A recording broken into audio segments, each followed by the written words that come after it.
Investment in securities are subject to market risk. Please carry out your due diligence and read all the related documents carefully before investing. Channel को subscribe करना ना भूलें और हमारे ताज़ा video सबसे पहले देखने के लिए बेल आइकन को दबाएं।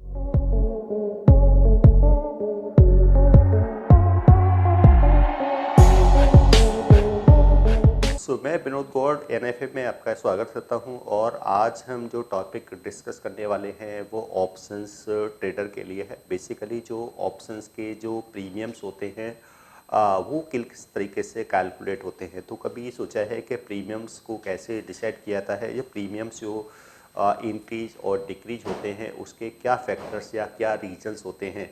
क्योंकि हम देखते हैं कि मार्केट में क्योंकि सबसे ज़्यादा जो चेंजेस आते हैं वो ऑप्शंस के प्रीमियम्स में आते हैं। अब ऑप्शन चाहे वो यूरोपियन ऑप्शंस हों या फिर वो अमेरिकन ऑप्शंस हों, क्योंकि इंडिया में सिर्फ यूरोपियन ऑप्शंस ही यूज होते हैं, तो हम यहाँ पे जो बात कर रहे हैं वो यूरोपियन ऑप्शंस के बारे में कर रहे हैं। तो यूरोपियन जो ऑप्शंस के जो प्रीमियम है जिसको हम CE और P कहते हैं, यानी कि कॉल यूरोपियन या फिर पुट यूरोपियन, जो क्योंकि जो यूरोपियन ऑप्शंस होते हैं उसमें जो होल्डर्स होते हैं, यानी कि जो डिफरेंस होता है, यानी कि जो अमेरिकन और यूरोपियन में क्या डिफरेंसेस होते हैं या CE PE क्यों कहा जाता है, तो कॉल यूरोपियन या पुट यूरोपियन, क्योंकि इसमें जो होल्डर होते हैं वो अपना राइट सिर्फ एक्सरसाइज कर सकते हैं एक्सपायरी डेट पर।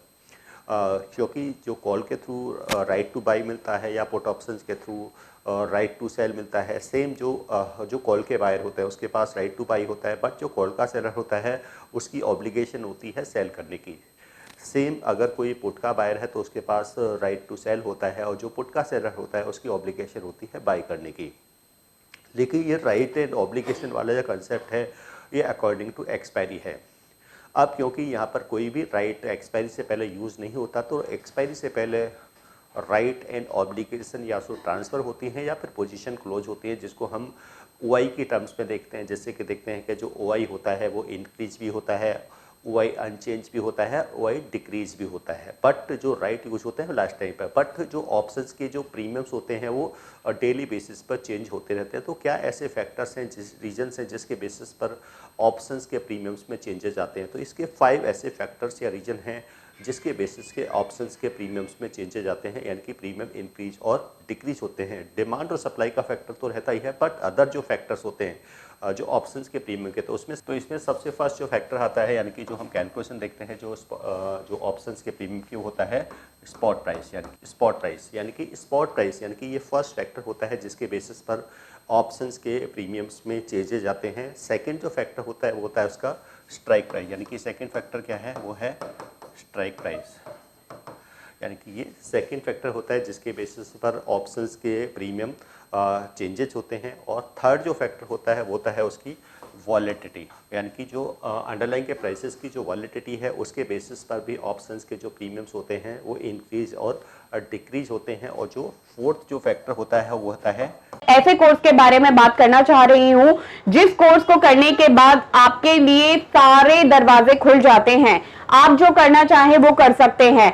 आप इस फील्ड में जॉब करना चाहें आप जॉब कर सकते हैं। आप अपना खुद का ब्रोकिंग हाउस ओपन करना चाहें आप अपना ब्रोकिंग हाउस ओपन कर सकते हैं। आप सेल्फ ट्रेडिंग करके पैसा कमाना चाहें आप वो कर सकते हैं। आप फ्रीलांसिंग करना चाहें वो कर सकते हैं। तो दोस्तों ऐसी चीज आपको कहां मिलेगी जिसके बेसिस पर आप कुछ भी कर सकते हैं और बहुत सारा पैसा अर्न कर सकते हैं। कोर्स का नाम है advance diploma in financial market management. Advance diploma in financial market management जो कोर्स है ये NIFM national institute of financial market का सबसे बेस्ट कोर्स है, क्योंकि जिस भी स्टूडेंट ने ये कोर्स किया है वो आज बहुत ही अच्छे लेवल पर जॉब कर रहा है। Advance diploma in financial market management के कोर्स की ड्यूरेशन है 1 ईयर और 1 ईयर के अंदर हम लोग आपको वो सारी चीजें सिखाते हैं जो चीजें रिक्वायर्ड होती है इस इंडस्ट्री में एंटर करने के लिए।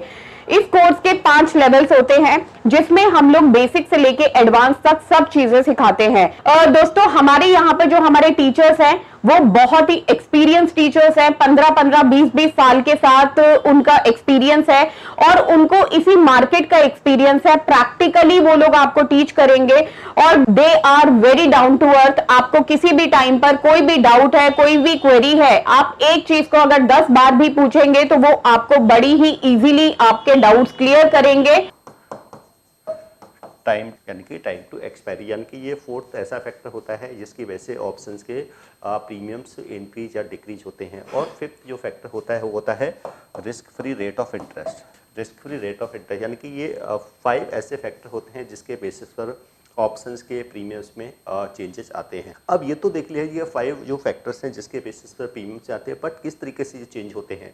तो फर्स्ट जैसा फैक्टर हमने देखा स्पॉट प्राइस, यानी कि स्पॉट प्राइस पहला एक सा फैक्टर होता है जिससे कॉल ऑप्शंस और पुट ऑप्शंस के प्रीमियम्स में चेंजेस आते हैं। तो यानी कि यहाँ पे हम देख सकते हैं फर्स्ट जो फैक्टर है वो है स्पॉट प्राइस का, यानी कि स्पॉट प्राइस अगर यहाँ पे हम देखें, अगर ये हम कॉल और पुट की कैलकुलेशन यहाँ पे देखें कि हाँ कॉल और पुट के ऑप्शंस के प्रीमियम्स में क्या चेंजेस आएंगे, तो यानी कि जब भी स्पॉट प्राइस यानी कि देखेंगे कि मार्केट में जो अंडरलाइंग है उसका स्पॉट प्राइस इंक्रीज होता है, तो यहाँ पे हम देखते हैं कि कॉल ऑप्शंस के प्रीमियम इंक्रीज होते हैं बट पुट ऑप्शंस के प्रीमियम्स क्या होते हैं, डिक्रीज होते हैं। यानी कि पहला जो फैक्टर है वो स्पॉट प्राइस का है। जैसे जैसे स्पॉट प्राइस यानी कि अगर अंडरलाइन का स्पॉट प्राइस, अंडरलाइन कोई भी है, इंडेक्स है, स्टॉक्स है, कमोडिटीज है, कुछ भी है, अगर स्पॉट प्राइस अगर डिक्रीज होता है तो उस समय कॉल के प्रीमियम यहाँ पर डिक्रीज होते हैं बट पुट के प्रीमियम्स क्या है यहाँ पर इंक्रीज होते हैं। यानी कि जो फर्स्ट जो फैक्टर होता है वो स्पॉट प्राइस का होता है जो कॉल और पुट और ऑप्शंस के प्रीमियम्स में जो हमें चेंजेस देखने को मिलते हैं। सेकेंड फैक्टर होता है वो स्ट्राइक प्राइस का होता है। अगर हम स्ट्राइक प्राइस को देखें कि जब भी स्ट्राइक प्राइस को हम इंक्रीज करते हैं तो उस समय कॉल ऑप्शंस के प्रीमियम क्या होते आते हैं, वो कम हो जाते हैं, यानी कि डिक्रीज हो जाते हैं, बट पुट ऑप्शंस के जो प्रीमियम है वो यहाँ पर इंक्रीज हो जाते हैं। अब जो सेकंड जो फैक्टर है, यानी कि अगर हम स्पॉट प्राइस स्ट्राइक प्राइस के बेसिस पे देख रहे हैं, अगर हम स्ट्राइक प्राइस को अगर डिक्रीज करें, यानी कि स्ट्राइक को अगर डिक्रीज करें तो उस केस में कॉल ऑप्शंस के प्रीमियम्स यहाँ पर क्या होते हैं, इंक्रीज होते हैं, बट पुट ऑप्शंस के प्रीमियम क्या है यहाँ पर डिक्रीज होते हैं। यानी कि ये सेकंड ऐसा फैक्टर है जिसके बेसिस पर ऑप्शंस के प्रीमियम्स में चेंजेस आते हैं। अगर हम नेक्स्ट फैक्टर अगर यहाँ पे देखें वॉलेटिलिटी का, अगर वॉलेटिलिटी मार्केट में इंक्रीज होती है, यानी कि वॉलेटिलिटी यानी कि जो मार्केट में अनसर्टेनिटी होती है या कोई इवेंट्स वगैरह होते हैं तो उस समय अनसर्टेनिटी ज़्यादा होती है मार्केट के अंदर, उस समय कॉल ऑप्शंस और पुट ऑप्शंस दोनों के ही प्रीमियम्स यहाँ पर क्या होते हैं, इंक्रीज होते हैं। कि जब भी मार्केट में वॉलेटिलिटी इंक्रीज होगी तो उस समय कॉल के भी प्रीमियम्स यहाँ पर इंक्रीज होंगे और हम देखेंगे तो पुट के भी प्रीमियम्स यहाँ पर क्या होते हैं, इंक्रीज होते हैं। अगर सडनली मार्केट में वॉलेटिलिटी क्या हो जाती है, डिक्रीज हो जाती है, तो उस केस में कॉल के प्रीमियम भी डिक्रीज हो जाते हैं और पुट के प्रीमियम्स यहाँ पर क्या होते हैं, डिक्रीज होते हैं। यानी कि ये थर्ड फैक्टर्स होता है। इसके बाद का जो फैक्टर होता है वो टाइम का फैक्टर होता है, जिसको टाइम वैल्यू कहते हैं, क्योंकि किसी भी ऑप्शंस पे 2 वैल्यूज होती हैं, उनकी intrinsic value plus time value. अब जो इंट्रिंसिक वैल्यू होती है वो इन द मनी ऑप्शंस में होती है, जो एट द मनी और out of the money options होते हैं, क्योंकि उनकी इंट्रिंसिक वैल्यू 0 होती है तो ओनली टाइम वैल्यू होती है।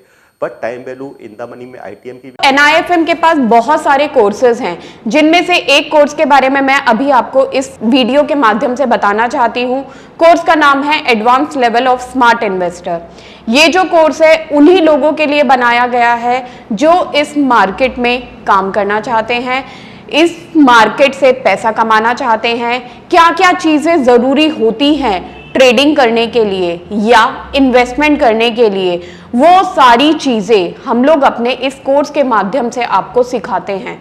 सबसे पहले इस मार्केट में एंटर करने से पहले हमें बेसिक चीजों की नॉलेज होना बहुत जरूरी है।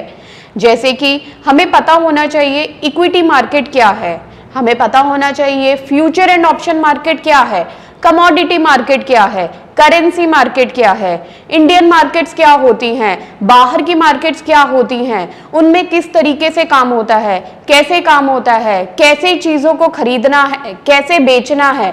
दोस्तों, इन सभी चीजों के लिए हमारा एक ऑल इन वन कोर्स है जिसका नाम है advance level of smart investor.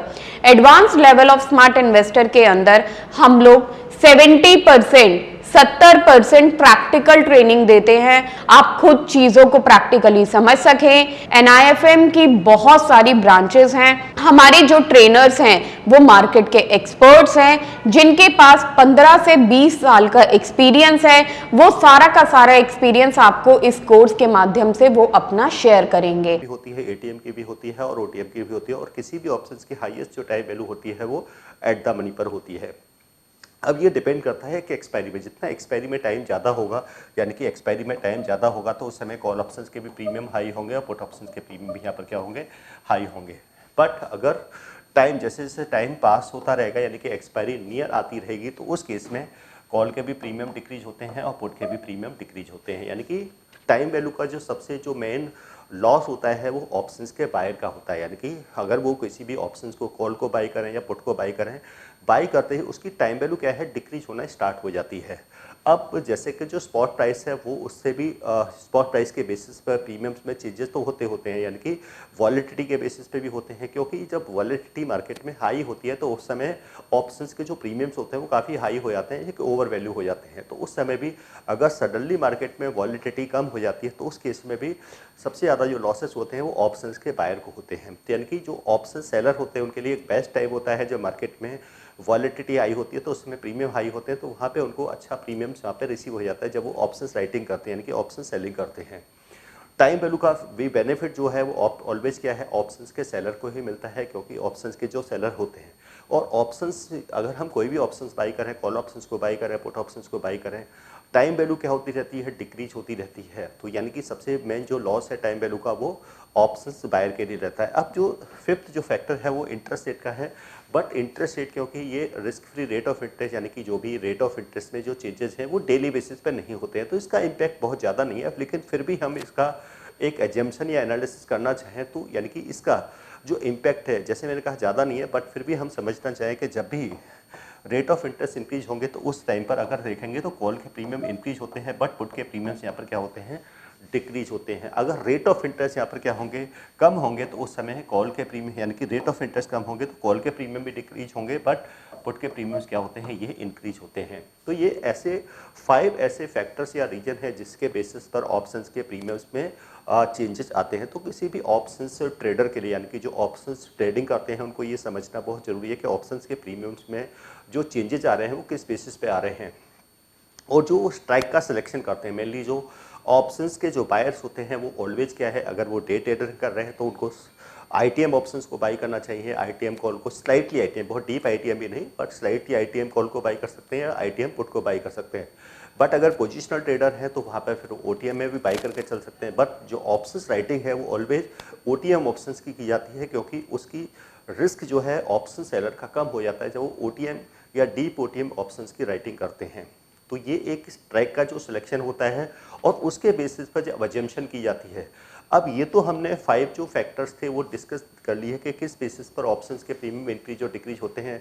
अब इसकी कैलकुलेशन को समझने के लिए कि अगर स्पॉट प्राइस इंक्रीज हो रहा है तो प्रीमियम में कितना चेंजेस आएगा, कॉल का प्रीमियम कितना इंक्रीज होगा या पुट का कितना डिक्रीज होगा, या फिर जो स्ट्राइक है किस स्ट्राइक का प्रीमियम इंक्रीज होगा, किस स्ट्राइक का प्रीमियम डिक्रीज होगा।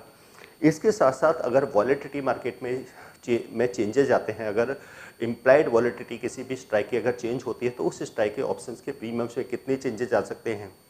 साथ में टाइम वैल्यू का फैक्टर क्या होता है कि अगर हम टाइम वैल्यू की कैलकुलेशन करें तो उसके लिए हमें यहाँ पर किसी भी ट्रेडर्स को फिर ग्रीक्स को यहाँ पर समझना होगा, ग्रीक्स की स्टडी को समझना होगा, क्योंकि स्पॉट प्राइस में कोई भी चेंजेस होते हैं तो प्रीमियम्स में क्या चेंजेस आएंगे। तो इसके लिए यहाँ पर जो ग्रीक्स होते हैं बेसिकली, तो जैसे डेल्टा की कैलकुलेशन यानी कि डेल्टा से हम एजम्पशन करते हैं, तो यहाँ पर फिर किसी भी ट्रेडर को ऑप्शंस के प्राइसिंग यानी कि ऑप्शंस के प्रीमियम की कैलकुलेशन के लिए ग्रीक्स को समझना भी जरूरी है। तो ये जो हमने 5 फैक्टर्स यहाँ पे डिस्कस किए, अब उसके लिए यहाँ पर 5 ग्रीक्स यानी कि डेल्टा है, गामा है, थीटा है, वेगा है या आरएचओ रेहो को यहाँ पे हम कैलकुलेट समझेंगे और उसके बेसिस पर ऑप्शंस के प्रीमियम की कैलकुलेशन होगी। तो यहाँ पे हमने सिर्फ एक ओवरव्यू लिया है कि क्या ऐसे फैक्टर हैं जो एक ट्रेडर को पता होना चाहिए, यानी कि अगर वो ऑप्शंस बाइंग कर रहे हैं चाहे वो ऑप्शन सेलिंग कर रहे हैं, कि ऑप्शंस के प्रीमियम में जो चेंजेस आ रहे हैं वो किस बेसिस पर आ रहे हैं और किस बेसिस पर ऑप्शंस के प्रीमियम इंक्रीज और डिक्रीज हो रहे हैं।